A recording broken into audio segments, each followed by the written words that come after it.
Rock, hip-hop, jazz, R&B, funk, punk, and disco. There are many different kinds of popular music, each one with its own unique sound and style. And it seems that they have very little in common with each other. In fact, there is one kind of music that is at the center of most modern styles. And it has played a very important part in creating popular music as we know it today. That music is called the blues.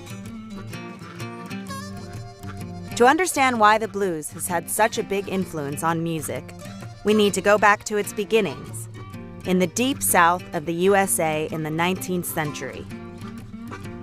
At this time, African Americans were forced to work as slaves on cotton and tobacco plantations. Singing songs to each other as they worked was the only way they had to express themselves. Over time, people started to call these sad songs the blues. When slavery ended, and African Americans had a little more freedom, they began to play their music with instruments, especially the guitar and the banjo. Some blues singers started to travel around the southern United States, playing their music and sharing ideas.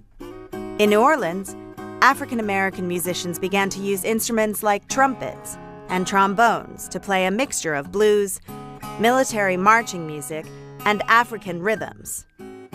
And jazz music was born.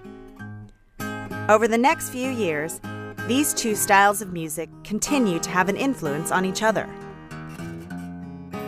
Many jazz artists like Louis Armstrong, Billie Holiday, and Charlie Parker played music inspired by the blues. At the same time, blues singers from the Mississippi Delta were becoming more and more popular, with a style called the Delta blues.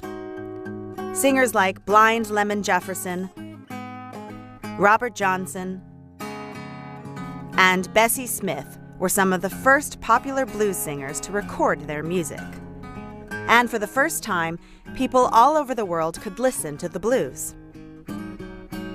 After the Second World War, many African Americans left the southern states and moved north to industrial cities like Detroit and Chicago so that they could find work.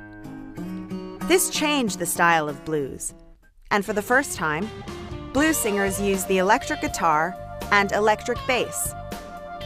This new sound was called the Chicago Blues, and two of its most famous singers were Muddy Waters and Howlin' Wolf. At around the same time as the Chicago Blues began, guitar players like Chuck Berry started to play the blues in a more upbeat style, and this became rock and roll. With singers like Elvis Presley, rock and roll became famous all over the world.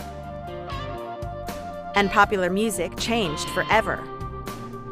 British rock bands like the Beatles and the Rolling Stones were also influenced by the blues sound. Since then, the blues has influenced many other musicians from different styles, including soul singers like James Brown, Marvin Gaye, and Otis Redding, and rock musicians like Eric Clapton and Jimi Hendrix. With so many artists inspired by the sound of the blues, it is possible to make a connection between today's popular music and the American slaves singing songs to each other in America's Deep South all those years ago.